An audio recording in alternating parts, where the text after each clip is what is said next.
감사합니다. 우리 하나님 말씀 보겠습니다. 하나님 말씀은 다니엘서 1장 8절 말씀인데 우리 다 같이 합독하도록 하겠습니다. 읽겠습니다. 시작.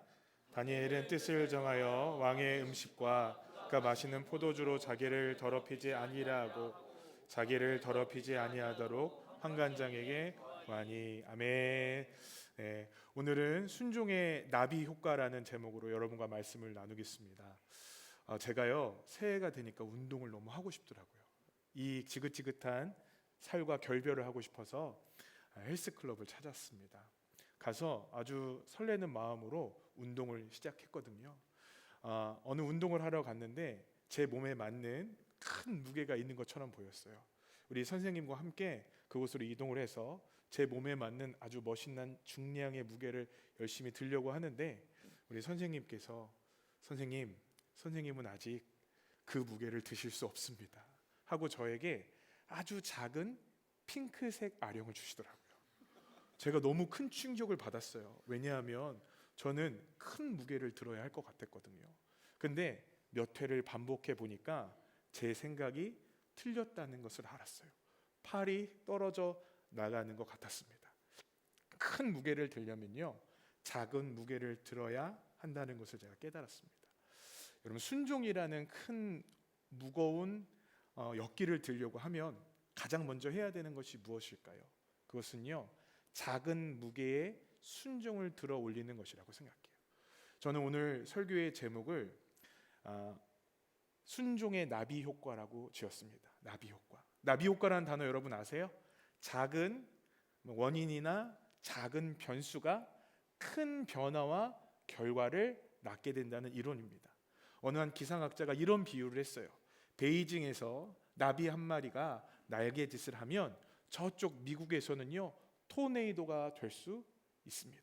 여러분, 그러니까 작은 것이 우리가 예상치 못한 큰 결과로 나타날 수 있다는 얘기예요. 여러분, 오늘 우리가 순종이라는 단어를 들으면 뭔가 대단한 것을 해야 할 것 같습니다. 그런데 여러분, 우리 주님께서 오늘 저와 여러분에게 원하시는 것은 토네이도와 같은 큰 순종이 아니라 어쩌면 나비의 날개짓과 같은 작은 순종을 원하실 수 있다라는 거예요. 저는 오늘 본문 말씀이 그것을 보여주는 아주 분명한 예라고 생각합니다. 다니엘서 1장 8절인데요. 다니엘이 뜻을 정해서 결단한 것이 한 가지가 있습니다. 그는요 하나님을 사랑하고 이방 땅에서도 주님의 이름을 지켜드리기 위해서 마음의 결단 한 가지를 하기 시작해요. 그게 뭐냐면 왕의 음식이 아니라 또 우상에게 바쳐진 음식이 아니라 채소를 먹으며 신앙과 믿음을 지키려고 하는 것입니다. 여러분, 성경에 보면 뭐라고 써 있냐면 뜻을 정했다라고 했어요. 여러분, 뜻을 정한 다음에 그 다음에 나오는 문장이요 저는 굉장히 기대되는 문장이라고 생각해요. 예를 들면 뜻을 정한 다음에 바벨론의 신전에 테러를 하고 가겠습니다. 이러면 뜻을 정하는 것 같아요. 뜻을 정한 다음에 바벨론 왕의 목을 치러 가겠습니다. 이 정도쯤은 돼야 뜻을 정하는 것 같아요. 그런데 우리가 읽었던 말씀에 보니까 뭐라고 써 있어요? 뜻을 정한 다음에 음식을 조절하기로 했습니다. 여러분, 이것이 하나님을 기쁘게 해드리는 것과 무슨 연관이 있을까요? 저는요 하나님께서 우리를 기뻐하신다면 대단히 크고 대단히 화려한 것을 받으셔야 한다고 생각을 해요. 뜻을 정했다고 하면 뭔가 어마어마한 것을 주님께 드릴 때 그것이 뜻을 정한 것이라고 여기실 것 아닌가 하는 생각이 듭니다. 그런데 하나님께서는요 뜻을 정한 다니엘이 채소를 먹는 것을 기뻐하셨어요. 그리고 그의 인생에 하나님의 은혜와 선하신 계획을 풀어가기 시작하시더라는 것입니다. 여러분, 생각해 보세요. 채식을 한 것이 뭐 그렇게 중요할까요? 그런데요 이 채식을 한 순종과 결단이 있은 다음에야 사자굴 앞에서의 다니엘이 설명 가능한 겁니다. 이 작은 순종이 있은 다음에야 왕의 도장이 찍힌 것을 알고 여전히 하나님을 향해 기도했던 다니엘의 신앙과 믿음이 연결되어지는 겁니다. 우리는 어마어마한 순종과 결단을 하나님 앞에 어느 날 올려드리려고 해요. 아니에요, 여러분. 우리가 지금 먼저 해야 할 것은 뭐냐면요 다니엘과 같이 뜻을 정하여 우리 주님 앞에 채소를 드리는 것과 같은 결단과 순종을 올려드려야 한다는 거예요. 그러니까 여러분, 우리 주님께서 오늘 우리에게 요구하는 것은요, 너 오늘 아프리카를 가라 하는 게 아닙니다. 우리 주님께서 오늘 저와 여러분에게 요구하는 건요, 너의 모든 젊음을 다 바쳐서 순교해라 하는 것이 아닙니다. 아니, 오늘 우리에게 요구하시는 것은요, 작은 날개짓과 같은 것입니다. 혼자 있을 때 승리해 볼래? 아침에 일어나자마자 나를 좀 찾아볼래? 너희의 그 악하고 게으른 습관을 우리 주님 앞에 좀 고쳐볼래 하는 것 아닐까요? 여러분, 우리는 순종이라는 단어를 들으면요, 지레 겁부터 먹어요. 어느 수련회를 갔는데 어느 형제가 문 밖에 서서 그냥 서성이고 있는 거예요. 그래서 제가 물었습니다. 야, 너 왜 은혜 받으러 안 가? 빨리 은혜 받아야지. 우리 가서 오늘 뜨겁게 기도하고 주님 만나자. 근데 뭐라고 얘기하냐면, 은혜 받는 게 목사님 너무 두려워요. 왜 두려운데? 은혜 받았다가는 제 삶의 모든 즐거움이 끝장날 것 같아요. 은혜 받았다가는 내 인생이 완전히 끝날 것 같아요. 그래서 제가 우리 형제에게 얘기를 했어요. 걱정하지 마. 주님께서 너에게 대단한 거 요구하지 않으셔. 주님께서 어쩌면 네가 오늘 이곳에 들어가서 예배를 드리는 것을 원하시는 것 아닐까라고 얘기했어요. 여러분, 한번 생각해 보죠. 주님이 오늘 여러분에게 뭐 원하실까요? 오늘 김영석 목사에게, 오늘 이곳에 앉아서 예배를 드리는 여러분들에게 과연 주님은 무엇을 요구하실까요? 어느 날 갑자기 재산을 다 팔아 나에게 가져와라. 여러분, 저는 주님이 그렇게 말씀하지 않으신다고 생각합니다. 그러면요, 우리 주님이 작은 순종을 통해서 하나님께서 어떻게 역사하시는지를 맛보기를 원하시지 않을까요? 저는요, 아브라함이라는 분을 잘 이해할 수가 없어요. 아브라함에게 하나님께서 어느 날 명령을 하십니다. 아브라함아, 내가 너에게 준 사랑하는 하나밖에 없는 아들 이삭을 나에게 바치지 않겠니? 여러분, 성경에 보니까 그는 그 다음 날 아들을 바치러 떠났다고 얘기하고 있습니다. 우리가 아는 아브라함이에요. 그런데 아브라함에게 하나님께서 말씀하십니다. 너는 본토와 친척과 아비 집을 떠나서 내가 내게 지시한 땅을 가라. 여러분, 아브라함이 이 명령을 순종하는데 성경학자들은요, 수년이 걸렸다고 얘기하고 있어요. 여러분들은 아이가 없으시죠? 자, 아이가 셋이에요. 주님께 바치고 싶을 때가 있습니다. 주님께 얼른 속히 바치고 싶을 때가 있어요. 여러분, 생각해 보세요. 어떤 부모가 이민 가고 이사 가는 것과 아들을 주님께 바치는 것을 비교할 수 있을까요? 그죠? 아브라함이요, 순종을 하는데, 그런데 아들을 바치는 것을 더 빨리, 더 기쁨으로, 더 순식간에 순종하더라는 것입니다. 왜 그럴까요? 아브라함은요, 본토 친척 아비 집을 떠나서 작은 순종을 통해서 어떻게 하나님께서 역사하시는지를 배웠기 때문이에요. 그 배움을 통해서 아브라함이 깨달은 게 뭔지 아세요? 아들을 바쳐도 주님은 역사하실 것이다. 아들을 바쳐도 이것이 하나님의 영광을 가리는 길이 아니라 하나님의 일하심을 보게 되는 놀라운 역사가 될 것이다. 제가 필그림 교회 담임을 하고 있어요. 제가 저희 교회 담임 목회자가 될 때 저희 멘토 목사님께서 어른 성도 150명, 청년 150명을 분립해서 개척해 주셨어요. 저로서는요, 너무 감사한 일이었습니다. 저를 처음으로 교회에 소개하는 그날에 제 스스로가 기대가 되는 거예요. 제가 우리 김영성 목사를 이 교회의 담임 목사로 초청한 이유가 있습니다. 저도 모르는 거예요. 김영성 목사는요, 기도의 사람입니다. 얘기를 해주실까? 김영성 목사는요, 너무 잘생겼습니다. 그런 얘기를 해주시길 바랬어요. 그런데 그런 얘기 안 해주시더라고요. 도대체 나를 이렇게 크게 개척을 시켜주시는 이유가 뭘까 하다가 제가 우리 목사님 입에서 나오는 이야기를 듣고 너무 깜짝 놀랐습니다. 제가 신학대학교를 다니던 어느 날 제가 우리 멘토 되시는 목사님 박보영 목사님이신데 그분의 설교를 들었어요. 근데 어느 날 설교를 듣다가 제가 위장 전입을 했던 것이 제 마음에 걸리게 되었습니다. 제가 신학대학교 기숙사를 신청해야 되는데 신학대학교 기숙사를 신청하려면 조건이 한 가지가 있대요. 그게 뭐냐면 지하철이 다니는 도시의 사람은 기숙사를 신청할 수 없다는 거예요. 저희 아버님이 그때 온양에 사셨거든요. 여러분 거 아세요? 온양에서 서울까지 기차가 연결돼 있어요. 그거 어떻게 통학을 해요? 그거는 통학하지 말라는 얘기거든요. 근데 기차가 다닌다고 신청이 안 된대요. 그래서 목사인 저희 아버지랑 신학생인 아들이 어떤 일을 했냐면 저 먼 이름도 모르는 산골짜기 누군가의 집으로 위장 전입을 했어요. 그리고 기숙사가 당첨이 된 거예요. 너무 좋았어요. 주님의 뜻인 줄 알았어요. 근데 설교를 듣다가 마음에 찔림이 있었어요. 어느 날 우연하게 저희 목사님을 제가 처음 뵐 수 있는 때가 있었는데, 목사님에게 신학생으로서 궁금한 거 하나 질문해도 됩니까? 그랬습니다. 질문해봐. 목사님, 제가 사실 이래 저래서 위장 전입을 했는데 제가 옳을까요? 틀릴까요? 아예 그 정도는 괜찮지라는 얘기를 듣고 싶었어요.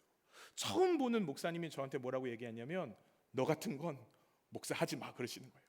제가 너무 큰 충격을 받았어요. 그럼 어떻게 하라고요? 그러면 솔직하게 가서 길바닥에 자는 한이 있더라도 너 얘기하는 게 좋을 것 같아.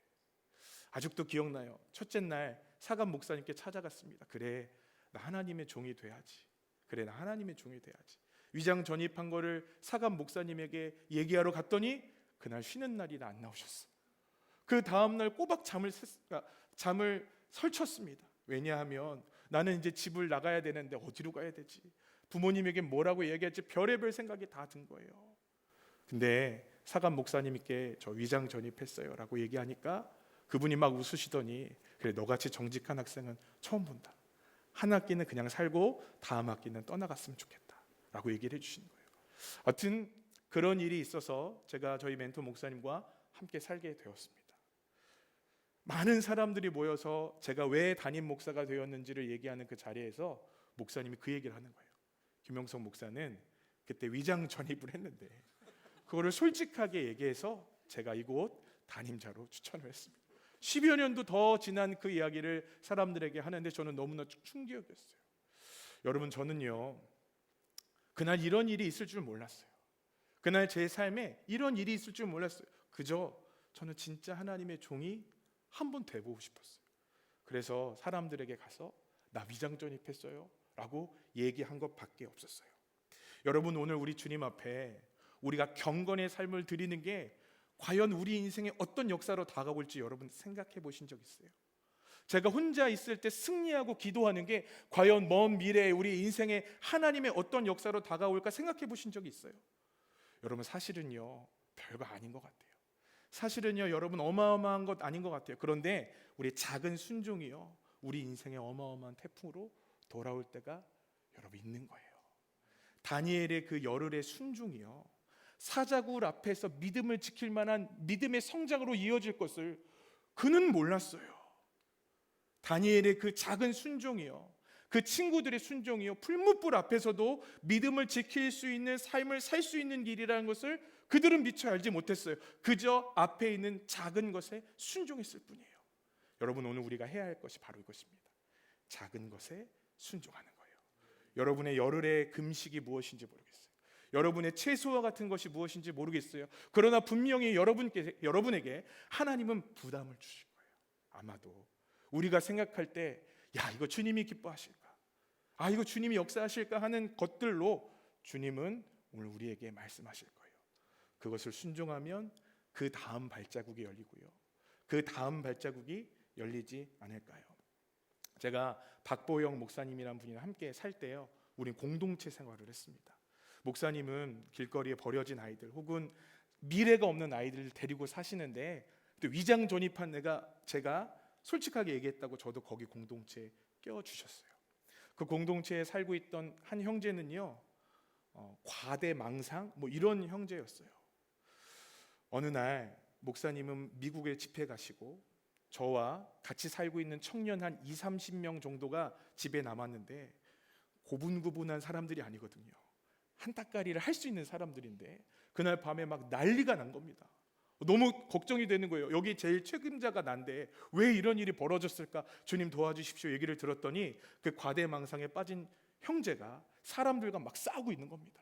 왜 싸웠는지 물어봤더니 칫솔을 갖고 와서 누군가가 자기 칫솔로 변기를 닦았다고 얘기하는 거예요. 그럼 누가 그래요? 아무도 그런 사람 없어요. 근데요 듣고 있다가 우리 형제들이 막 싸움이 났어요. 죽이네 살리네. 책임자가 누구예요? 싸움 나면 큰일 나는 거잖아요. 그래서 어떻게든 말리려고 제가 우리 형제한테 얘기를 했어요. 형, 그거 내가 했어. 형, 그거 내가 했어. 그러니까 고만 화내고 나 용서해줘. 그랬더니 그 형제가 저한테 뭐라 그랬냐면 너 왜 그랬어? 라고 물어보는 거예요. 범행의 동기를 물어보더라고요. 형이 담배를 펴서 내가 너무 속이 상해서 칫솔에 장난을 좀 쳤어. 그렇게 얘기했더니 그 형이 저한테 하는 얘기가 뭐냐면 내가 용서해 줄 텐데 그럼 너 내 앞에서 무릎 꿇고 잘못했다고 얘기할 수 있어? 라고 얘기하는 거예요. 여러분, 예수님 믿고 저는 자존심 이런 거 없는 사람이라고 생각했어요. 그래서요 그 형제한테 무릎을 꿇었어요. 형 미안해, 내가 잘못했어. 한 번만 용서해 줘. 그날 밤에 그 모든 일들은 그렇게 끝났어요. 그 형제가 제 바로 옆에 누워서 형서가 잘 자라고 얘기하는데요, 속이 막 뒤집어지는 거예요. 그날 이불을 뒤집어 쓰고 펑펑 울었어요. 주님, 저 이렇게까지 해야 돼요. 주님, 저 이렇게까지 살아야 돼요. 제가 이렇게까지 해서 목사가 되어야 할까요? 누가 알아준다고?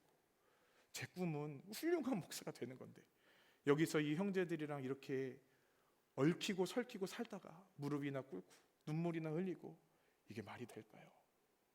그런 마음에 다음날 일어났어요. 제가 밥을 하는 당번이라 밥을 한 명 한 명 퍼주고 있는데 그 형서가 나도 밥을 좀 줘.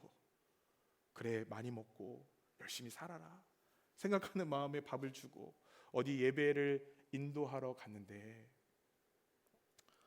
마음에 이상하게 기쁨이 넘치는 거예요. 혹시 예수님을 내가 따라가는 것 아닐까라는 생각이 드는 거예요.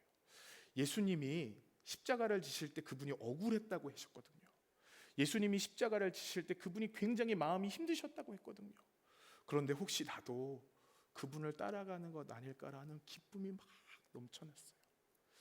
그날 어딘가에 예배를 드리러 갔는데요, 그 예배에 하나님께서 저에게 어마어마한 은혜를 주셨어요. 저는요 너무 이상한 거예요. 하나님이 내 인생을 보실까라는 생각을 했어요.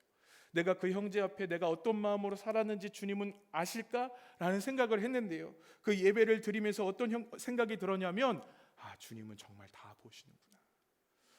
주님은 정말로 내가 어떻게 살아가는지, 내가 주님 앞에 작은 무엇인가를 드리는지 주님이 알고 계시구나라는 것을 깨달았어요.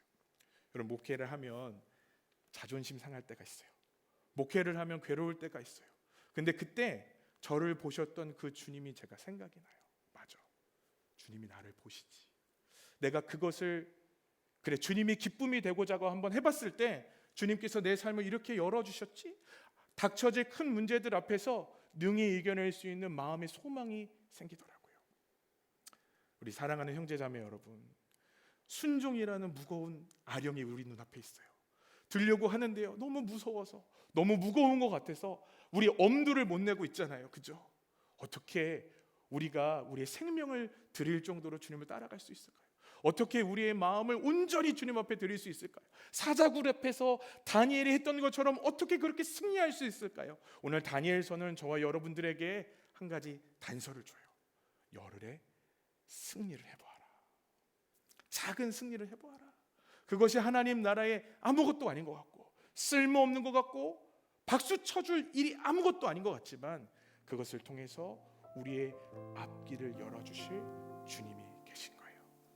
여러분, 인생의 토네이도가 불기를 원합니다. 하나님의 인도하심의 토네이도, 하나님의 역사하심의 토네이도가 여러분 인생 가운데 마구 불어왔으면 좋겠어요. 위기에서 우리를 건져주시는 은혜, 앞길을 열어주시는 축복이 우리 가운데 임했으면 좋겠어요. 그러려면 우리 눈앞에 있는 작은 걸음에 순종해야 합니다. 여러분, 그런 삶이 저와 여러분에게 임하기를 주님의 이름으로 축복합니다. 감사합니다.